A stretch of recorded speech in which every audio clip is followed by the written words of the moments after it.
The deep void between the stars was quiet, but not peaceful. It was the kind of silence that came after a great disaster, like the air right after an explosion. Captain Elias Ward sat alone on the command deck of his ship, Vanguard, watching a dead star system drift past his sensors. His crew was sleeping, his engines were idle, and he had not expected anything more than another long patrol through forgotten space. But then, the signal came. It was not a normal distress call. It cut through the background noise like a knife through silk, sharp, coded, and carrying an ancient seal that most of Earth had only heard of in myths. It was from the dragons. Ward stared at the glowing symbols on his screen. The dragons were a proud and secretive species, rarely asking help from anyone, least of all from humans. They had ruled their part of the galaxy for thousands of years with strength and fire. Now they were begging. The message was short, broken by static, but the meaning was clear. Their worlds were falling, their fleets were scattered, and something in the dark was hunting them. They had sent this call only once, and only to him. No fleet command. No council. Just his name. The captain rose from his chair and paced the narrow deck, his boots echoing softly. Why him? There were hundreds of more powerful ships, entire fleets with the firepower to turn planets into dust. Yet the dragons, who once mocked humans as fragile creatures of flesh, had reached out to a single warship. His mind raced through possibilities. Was this a trap? A test? Or had they finally reached the edge of extinction and chosen the only mind they believed could save them? Ward was known for his unorthodox strategies, the kind that won wars but left scars. Maybe that was why. The stars outside his window seemed to flicker, like distant eyes watching. His navigation officer, a young lieutenant, stepped onto the deck and frowned at the signal. "Sir, orders from Earth?" she asked. Ward shook his head slowly. There were none. Command had gone silent, either unaware of this call or deliberately ignoring it. The dragons had made this message private. That alone made the air feel heavy, as if every shadow in the ship was listening. "Set a course," Ward said at last, his voice steady but low. "We answer it."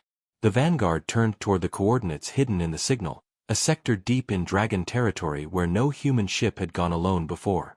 As the engines roared to life, the stars stretched into lines, and the empty space blurred into a tunnel of light. Ward stood there, gripping the rail, his eyes locked on the distant dark that waited ahead. His instincts screamed of danger, but something else whispered, this was not just a call for help. It was a door opening to something older, something that had been waiting for him. Hours passed as the ship slipped closer to its destination. Strange interference grew on the sensors, like whispers bleeding into the radio. Once, Ward thought he heard voices, low and rough, in a language he could not place. The dragons were known for their ancient magic-like technology, and this signal carried more than just words. It carried a weight, a pull on the mind, as if the very stars wanted him to come faster. When they finally dropped out of hyperspace, the sight made his crew fall silent. The system was not just damaged, it was gutted. Planets burned as cold ash, moons shattered into dust, and colossal dragon structures floated as broken skeletons. No fleets, no defenders, only drifting wreckage turning slowly in the light of a dying sun. Ward felt the hairs on his neck rise. This was no ordinary war. There had been no battle here, only erasure. A single message beacon still blinked weakly among the ruins, its signal old and tired, like a heartbeat about to stop. Ward ordered the ship closer, scanning every shadow for movement. The moment his ship locked onto the beacon, the message played again, not over speakers, but inside his head. It was a dragon voice, deep as mountains and full of desperation. "Human, come. We have no time. The dark is awake." Ward gritted his teeth and looked over the lifeless system once more. The dark. What dark? There were no enemy ships, no signs of who had done this, and yet the destruction was complete. The dragons, creatures of flame and strength, had been broken here without a fight. As the beacon died at last, the silence grew heavier, almost alive. Somewhere beyond those dead planets, something was watching. Something that had let the dragons call him, not to save them, but to witness what was coming. He stood on the deck, his fists tightening. Whatever trap or truth lay ahead, it had already begun the moment he answered that signal. The vanguard drifted through the scarred remains of what had once been the heart of the Dragon Empire. Captain Elias Ward stood at the forward observation deck, his eyes scanning the dark horizon where shattered moons turned like broken wheels. There was no movement, no fleets, only the cold memory of battles already lost. His crew whispered in low voices behind him, afraid to speak too loud, as if their words might awaken something sleeping in the ruins. A transmission blinked on the main console, coordinates deeper inside the sector, and a single line of text in ancient draconic script, "Come to the throne of Ash." Ward studied it with a hard expression. There were no escorts, no instructions, only a promise of answers. He gave the order to move, his voice cutting through the tense silence. The engines hummed, and the ship glided forward, leaving behind the graveyard of worlds. Hours turned to a day as they passed through empty space. The closer they came to the coordinates, the more the stars seemed to dim, as if the light itself did not want to touch this place. Finally, a shape emerged, a colossal station built into the remains of a hollow planet, its surface blackened and torn. This was no proud palace, this was a fortress built for a war they were already losing. As the docking clamps locked and the airlocks hissed open, Ward stepped onto the ancient dragon station. The air was heavy, metallic, and carried the faint smell of burnt stone. He was met not by soldiers, but by old dragons, scaled giants with cracked horns and dull eyes. They bowed their heads slightly, a gesture that no human had ever seen from their kind. Their leader, a dragon with silvered scales and a scar across his snout, approached with slow steps. "You came," the dragon rumbled, his voice deep enough to vibrate the metal floor. No other answered. Ward did not bow. "You didn't call anyone else," he said flatly. "You sent this to me. Why?" The dragon's golden eyes flickered with something, regret, fear, pride all tangled together. "Because the others would not believe. They would come with fleets and banners, and they would die the way we died. You fight differently." Ward's jaw tightened. "What are we facing? I saw your systems, empty, burned, no enemy to see. Who is doing this?" The dragon leader turned and led him deeper into the halls. Around them, the once mighty race moved like ghosts, their wings folded, their scales dimmed. Holographic displays flickered along the walls, showing maps of stars with entire sectors marked in black. "We woke it," the dragon finally said. "Not a fleet, not an empire. Something older. It sleeps between the stars. We thought it was dead, or a myth. We dug too deep into the void, searching for power, and it found us." Ward's brow furrowed. "You mean a weapon?" "No," the dragon said, his voice a low growl. "A mind. A swarm that does not speak, does not ask, does not stop. It unmakes what it touches. Ships vanish without a trace. Cities go silent. We fight shadows and echoes. When we strike one place, it is already feeding in another." Ward stopped walking. "Then why call me? You have fleets larger than ours. Your empire stretches farther than Earth's reach. Why a single human ship?" The dragon looked back at him, and for the first time, Ward saw the truth, desperation. "Because you are not bound by our laws. Humans break wars open. You turn moons into weapons. You poison stars to win.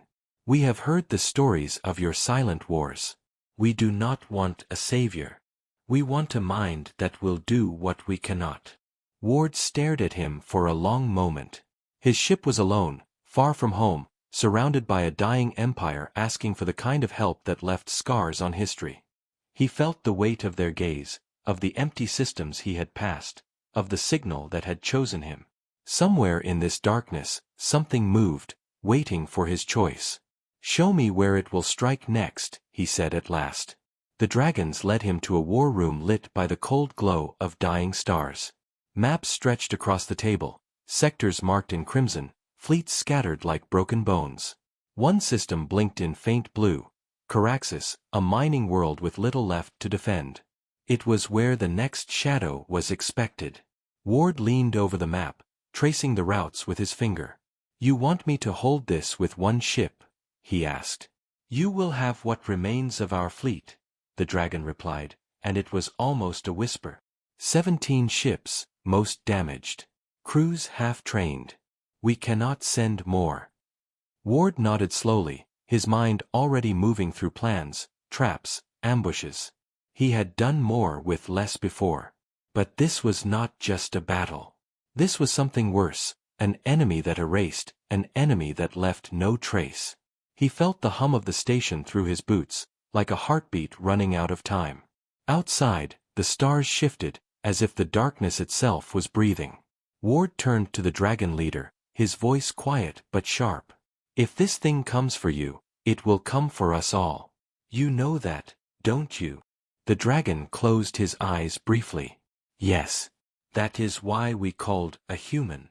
Captain Elias Ward stood alone in the war room, the cold light from the star map washing over his face as the dragons left him with their dying empire's burden.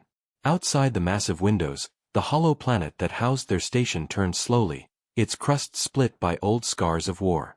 17 dragon warships floated beyond, battered silhouettes against the dark, each one a survivor, not a warrior. They called it a fleet, but Ward saw a funeral procession. His hands rested on the table, fingers tracing the glowing lines that marked Caraxus, the system he was told to defend. It was nothing, a mining world with no value except that it lay in the path of the shadow. That alone made it important. If he held it, the dragons might believe there was hope. If he lost it, they would break completely. He exhaled slowly, feeling the weight settle on his shoulders. He was one man, one ship, one decision away from either saving a people or watching them vanish. The door hissed open behind him, and Lieutenant Reyes, his navigation officer, stepped in quietly. "Sir, the dragons have sent their fleet to rendezvous. They await your command."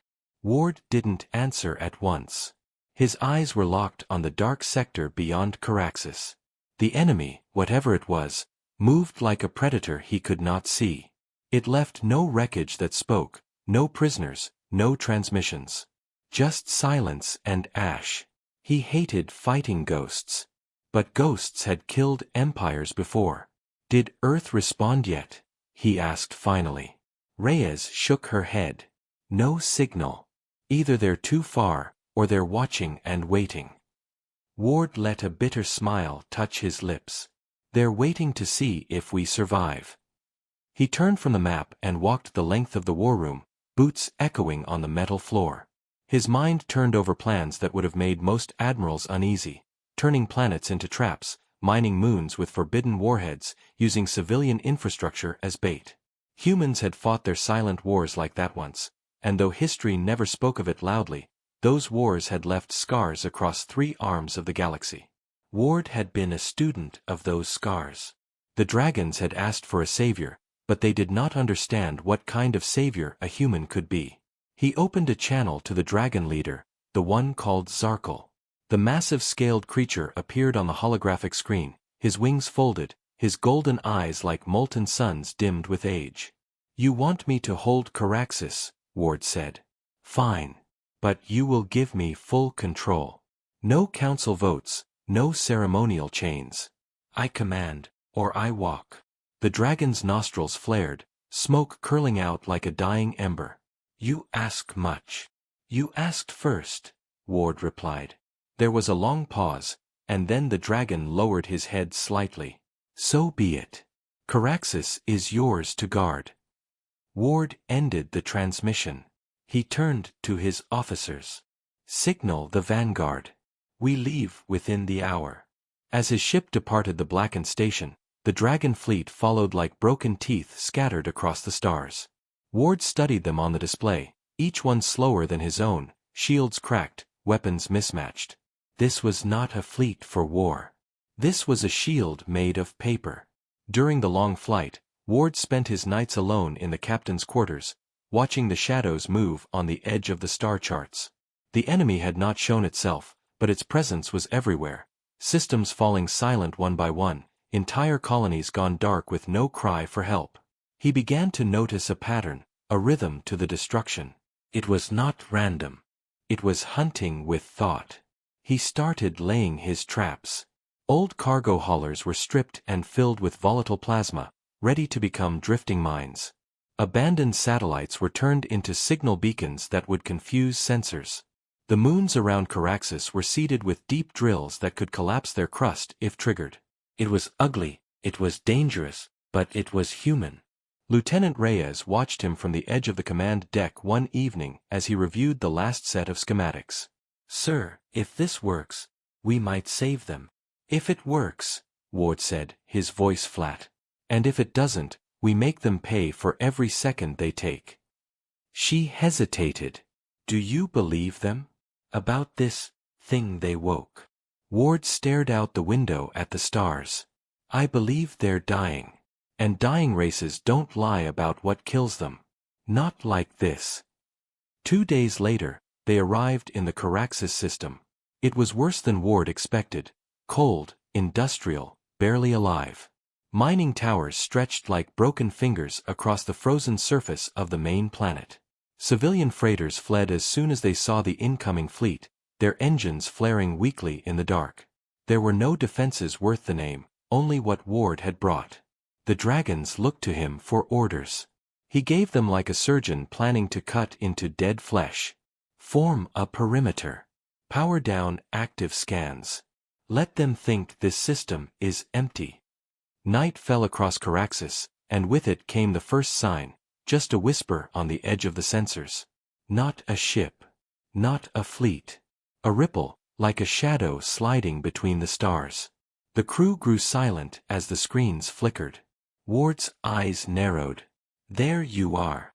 It was then he made his decision, not to wait, but to act.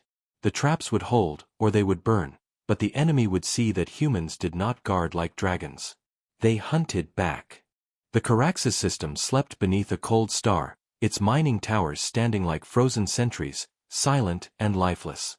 The dragon fleet floated in a wide arc around the planet, their damaged hulls catching faint glimmers of starlight. On the vanguard, Captain Elias Ward stood before the main viewport, hands clasped behind his back, his face lit by the dull glow of tactical screens. For days they had waited, and for days the darkness stayed quiet. The stillness pressed on the crew like a weight, making every whisper sound too loud, every flicker on the sensors feel like a threat. Then it began. At first, it was only a ripple, a faint distortion on the edge of the system, too distant to be a ship, too deliberate to be a natural phenomenon. The dragons stirred uneasily, their deep voices murmuring over the comms. Ward ordered silence. He leaned over the console as the ripple stretched, like a wound opening in the fabric of space. Something was coming through. The distortion flickered and then fractured into dozens of small, moving shapes. They did not look like ships. They did not even look alive. They were sleek, sharp, and gliding without heat, without signal, without sound. Machines, shaped like beasts from old nightmares, their bodies a blend of bone-white metal and pulsing veins of black light. They swam through the void like hunting animals, not warships, yet their formation was perfect. And there were hundreds. A voice cracked through the comm. It was Zarkal, the dragon leader, his tone strained. What are they? They have no drive signatures." Ward's jaw tightened. "Predators," he said simply. "And they've been watching longer than we thought." The machines moved without any broadcast, no war cries, no warnings. They spread in a wide fan, cutting through the system's outer ring. One dragon cruiser, its shield still patching from old wounds, lit its engines and turned its weapons toward the nearest shadow.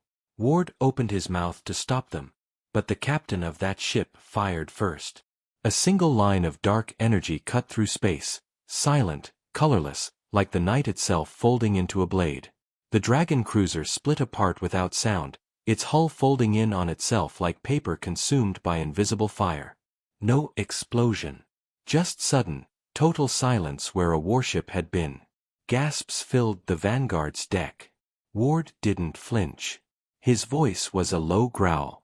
"All ships, hold fire. They want you to panic."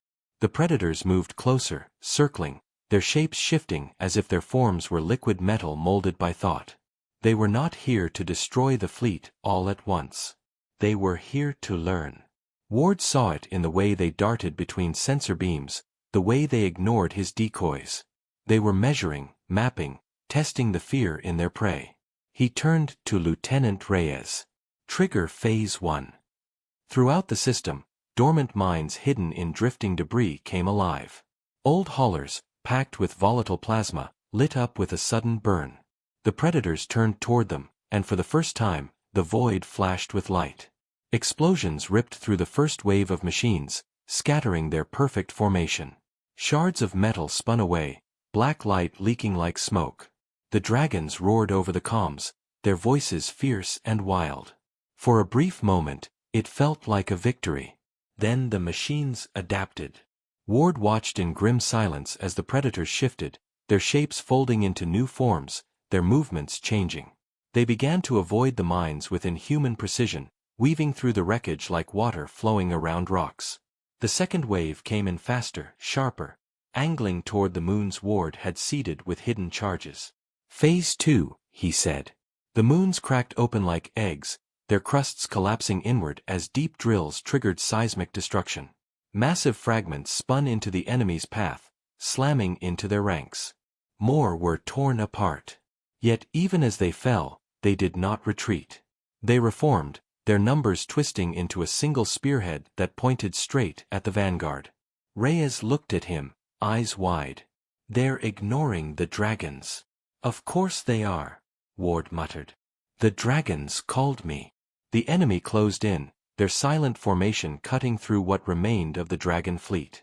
Ships burned and died around them, their weapons barely scratching the black metal predators. Zarkal's voice thundered over the channel, filled with rage and fear. Human. We are losing too much, strike them now. Ward did not shout back. His mind was already 3 moves ahead, watching the predators adjust to every countermeasure. They were not fighting a battle. They were studying a problem. And the problem was him. Bring the core cannon online, he ordered. A low hum rolled through the Vanguard's decks as the ancient human warship powered a weapon not meant for open war, a focused burst that could slice through a capital ship like bone. The predators shifted again, sensing the charge. For the first time, one of them turned its black eyes, if those empty hollows could be called eyes, toward his ship. The deck lights flickered. The sensors screamed. And then, a voice, not over comms, not in the air, but in Ward's mind. Human. It was not sound. It was a pressure, a whisper against the inside of his skull. His hands clenched on the railing as the void itself seemed to lean closer. We see you. The predators scattered just before his weapon fired, the beam cutting through empty space. His trap had failed. But now, there was no doubt, they were not mindless. They were hunting him because he was the only threat that mattered. Ward's eyes narrowed. So, he whispered, you learn fast. The darkness outside shifted again, and hundreds more ripples opened in the distance. The first wave had only been a scout. The real swarm was coming. The darkness of Caraxes deepened. The enemy had not retreated, it had multiplied. Across the edge of the system, new ripples tore open like slow wounds in the void, each one spilling out more of the bone metal predators. Hundreds became thousands, their silent bodies gliding through the cold blackness like a tide of knives. The dragon fleet, already crippled, scattered into uneven formations, their captains shouting over comms, their fear loud and frantic. On the vanguard, Captain Elias Ward stood unmoving, hands locked behind his back, his eyes steady on the storm that was coming. The traps he had set had bought them time but not victory. Mines had shattered a fraction, collapsing moons had slowed a wave, but the swarm adapted faster than any war manual could predict. The predators were not fighting for territory, they were converging on him, as though the dragons were already ghosts in their eyes. Lieutenant Reyes approached, her face pale in the flickering blue light of the control deck. Sir, the dragons want to fall back to the inner worlds. They say this system is lost. Ward shook his head. If we run now, we lead them deeper. Every system after this will fall faster. They want us to shield them, Reyes said quietly. They want a wall that bleeds so they don't have to, Ward replied. The calm crackled with the voice of Zarkal, the dragon leader. It was rough and edged with fury. Human, we gave you command of this sector. Your traps have failed. Half our remaining ships burn because of your silence. If you have a plan, speak it now. Ward turned to the comm screen, his face shadowed, his voice steady and cold. You asked for a mind that wins wars, not one that keeps your pride alive. I told you from the start, if I fight to end it. Not to save your banners. Zarkal bared his teeth, but there was no time for argument. The swarm was breaking into smaller hunting packs, each one carving a path toward the planet. Ward saw the pattern again, the way they avoided heavy defense lines, the way they curved around visible strength. They were moving like a pack of wolves herding prey into a corner. He turned back to his crew. Signal Earth, he said. Reyes blinked. Sir, there's been no reply for days. Signal them anyway. Priority code, Echo Protocol. The deck fell silent. Echo Protocol was a word from the Silent Wars, a ghost order most captains had only heard in rumors. It was not a rescue plan. It was a final answer. Reyes swallowed. Sir, that will turn the entire system into. I know what it does. Ward's voice was a blade. The message went out in tight beam encryption, riding a path no dragon sensor could trace. It would reach Earth in hours, maybe minutes, depending on how closely Earth had been watching this silent front. Ward knew the answer before it came. There was no command structure left out here. The choice was his. Minutes stretched into an hour. The swarm pressed closer, now clear enough on the screens to see their shapes glint, serpentine bodies with too many limbs, wings that cut radiation trails, faces like carved obsidian masks. They moved as one mind, and their mind was fixed on the vanguard. The response came as a single coded phrase, authorization granted. Ward closed his eyes briefly. There would be no reinforcements, no fleet from Earth sweeping in to turn the tide. They had given him the key to burn the battlefield down. He turned to his officers. Prepare the Star Core. I want the device planted at Caraxes Prime. Reyes stared at him, her knuckles white on the edge of the console. That will kill everything in this system. The mines, the towers, the colonies that haven't left yet. Better ashes than a breeding ground for that, Ward said. The dragons, hearing the orders through intercepted channels, erupted in outrage. Zarkal's voice cracked like a whip over the comm. You dare. That is our world. Our history is buried in those mines. Ward faced the screen, calm but iron-hard. You called a human. You wanted a weapon. This is how we fight. There was no agreement, no consent. There was only silence after that. Bitter, heavy, and broken only by the distant hum of the predators approaching. Ward left the bridge for the lower decks where the core device was stored, a weapon not built for planets, but for stars. It would not explode like a bomb. It would twist the magnetic heart of Caraxes Prime, feeding its own mass into a sudden chain reaction. When it went, the star would flare and collapse, ripping space apart and dragging everything nearby with it. It was the kind of weapon only a desperate species would invent. Humanity had made it for times when retreat was no longer an option. The crew worked in tense silence as the device was loaded into a drop pod. Ward watched it disappear toward the planet's surface, a black dart falling into the cold clouds. The countdown began, 6 hours until detonation. Outside, the dragons faltered. Some ships turned away, fleeing the system despite Zarkal's orders. Others held position, unsure whether to fight beside the human or strike him down for daring to burn their world. Ward ignored them all. His eyes were fixed on the swarm. The predators had slowed. Perhaps they sensed the change in the star's hum. Perhaps the hive mind behind them was calculating.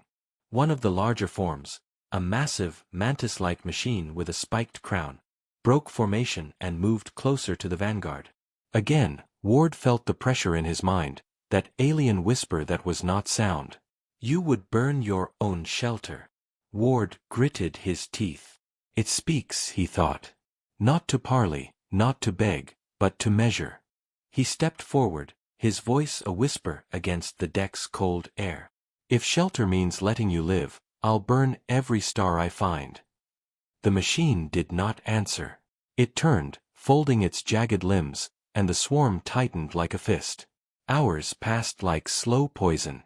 The vanguard darted between moons, luring packs of predators into minefields, breaking them apart piece by piece.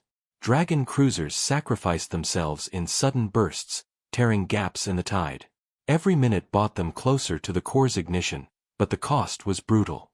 17 ships became 11. 11 became 8. Finally, the clock ticked to its last cycle. Ward stood again on the command deck, the red glow of the countdown painting his face. Signal all remaining ships. Pull them to the outer rim. Now. Reyes hesitated. Sir. They won't make it. They'll make what they can. The dragons did not argue this time. Even Zarkal was silent. Perhaps he understood now, this was no longer about their empire. This was about stopping the shadow from reaching anyone else. Ward watched the star swell in the distance, its surface rippling unnaturally as the core device awakened. The predators sensed it at last. They broke formation in a frenzy, streaking toward the planet, toward him, toward the light that would kill them all. The deck trembled as the first wave hit. Black claws scraped the hull, silent weapons cut through empty space, and the vanguard fired everything it had: plasma lances, flak storms, magnetic bursts. The sky became a field of burning debris. Ward held the rail, his jaw locked. Hold it, he said. Hold it until it sings. The star began to sing. Light bled across the system, not in a beam, but in a wave, a pulse of white and blue that turned the night to glass. The predators twisted, their shapes fragmenting as the flare ripped their minds apart. Space warped, pulling ships like leaves into a storm. Ward felt the deck lurch, alarms screaming, the air hot as the shields strained. And then, for a heartbeat, there was silence. The star flared, collapsed inward, and Caraxes ceased to exist. The light faded slowly, like a wound closing over burning coals. Where Caraxes had once burned, a proud star, ringed by dragon cities and mining belts, there was only a hollow void. The dust still glowed, torn into a spiral by forces that no chart could predict. Wreckage drifted in silence. Dragon hulls, predator fragments, and the remains of mines that had never been fired. The system was gone, and in its place, a scar now marked the edge of the empire. The vanguard limped through that scar, engines shuddering with each pulse of thrust. Only 5 dragon ships followed now, their formations broken, their lights dim. The rest were gone, torn apart in the blast or caught by the predators before the star died. Every screen on the bridge flickered with static, the aftershock still humming through their instruments. Captain Elias Ward stood with one hand on the railing, watching the black horizon where no sun now burned. "Report," he said quietly. Lieutenant Reyes checked the boards, her voice hollow. Hull integrity at 39%. Outer decks sealed. Radiation falling. No pursuit. No pursuit, Ward repeated. It was not victory. It was a void where an enemy had been. A crackle of static filled the calm. Zarkal's image flickered into view, what remained of him. His scales were scorched, his crest torn, one eye sealed by a rough band of metal. His voice was a rasp. "Human, you killed it. You killed everything." Ward did not flinch. "We stopped them." "You destroyed a system that stood for 1,000 years, Zarkal spat. "Do you think your Earth will pay the price to rebuild it? Do you think we will let you lead again?" Ward stepped closer to the screen, his face calm and cold as the void behind him. "You asked for a weapon. You got one. You asked for survival. You have it, for now." The dragon leader stared at him in silence, and Ward knew the seed of hate had been planted. Not for the predators. They were ashes. But for him, for the humans who had done what dragons could not bring themselves to do. This war would leave more than broken fleets behind. He turned away from the comm, his voice low. Signal Earth. Tell them Caraxes is silent. Reyes hesitated. What about the survivors? Ward looked out at the drifting debris field. There would be pockets, dragons in escape pods, scattered miners in hidden shelters, but what was left was not a world. It was a warning. Mark their positions, he said at last. If they want rescue, they'll call. We stay only long enough to see if the swarm comes back. Hours passed. No new rift opened. No predators returned. The scar held its silence. Then, a message arrived, not from Earth, but from beyond. It came through old channels, encoded in a pattern that had not been used for decades. Reyes frowned as the symbol resolved, a council mark, not dragon, not human, something older. Ward read the header and felt the cold settle in his chest. The Galactic Concord had heard. He opened the message. It was brief, almost cold in its formality. Human Fleet Command, your actions at Caraxes have been observed. A delegation will convene. Await orders. No threats. No condemnation. Not yet. But the words were heavy, because the Concord had stayed silent during the swarm's rise. They had done nothing when the outer colonies were burned. Yet now, when a human fleet acted alone, they found their voice. Ward closed the message. They'll call us monsters, he said quietly. Reyes turned toward him. Sir, we stopped a war. We started another, he murmured. The crew moved with the heavy stillness of survivors. They repaired what they could, sealed what they couldn't. Outside, the dragons did not speak again. Their remaining ships drifted at a distance, silent and cold. Some turned away, limping toward their nearest strongholds. Others simply vanished into dark space, leaving no signal behind. The Empire had been wounded not just by the predators, but by the cure. On the third day after the detonation, a shadow passed across the edge of their sensors. Not a predator. Not a dragon. It was sleek, black, unmarked, a human warship, but not one of theirs. It carried no beacon, no name. It drifted closer, then halted, a single message flashing across the void. We will take command now. Ward stared at it, his jaw tightening. He had expected this. Earth would not leave the story to the dragons. They would come to claim the scar.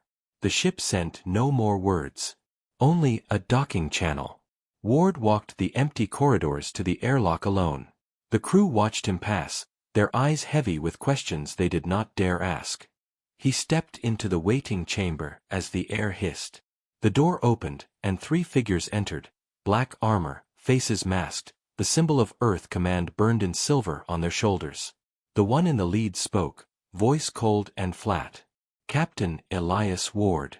By order of the High Command, you are relieved. Ward's gaze did not waver. Until the war is over? Until judgment is passed, the figure said. Ward looked past them at the empty stars. He had burned a system to save a frontier, and now the frontier would become a story others told. They would forget the swarm. They would remember the man who pressed the switch. I held the line, Ward said quietly. You drew it, the figure replied. The airlock closed behind them. Far away, in the heart of the Concord, whispers had already begun. The dragons demanded retribution, the merchants whispered of human arrogance, and the silent powers that had waited in the dark now stirred. Some feared the predators' return, others feared the humans more, for predators devoured worlds, but humans decided which ones were worth saving. And somewhere, in the hidden vaults of Earth, the signal from Ward's ship was stored. Echo Protocol was no longer a rumor. It was a precedent. Across the stars, captains and rulers looked to their borders and felt the weight of that choice. The predators were gone from Caraxes. But the shadow of humanity remained, sharp and long. The universe trembled, not from the blast, but from the knowledge that one world could vanish if Earth whispered the word.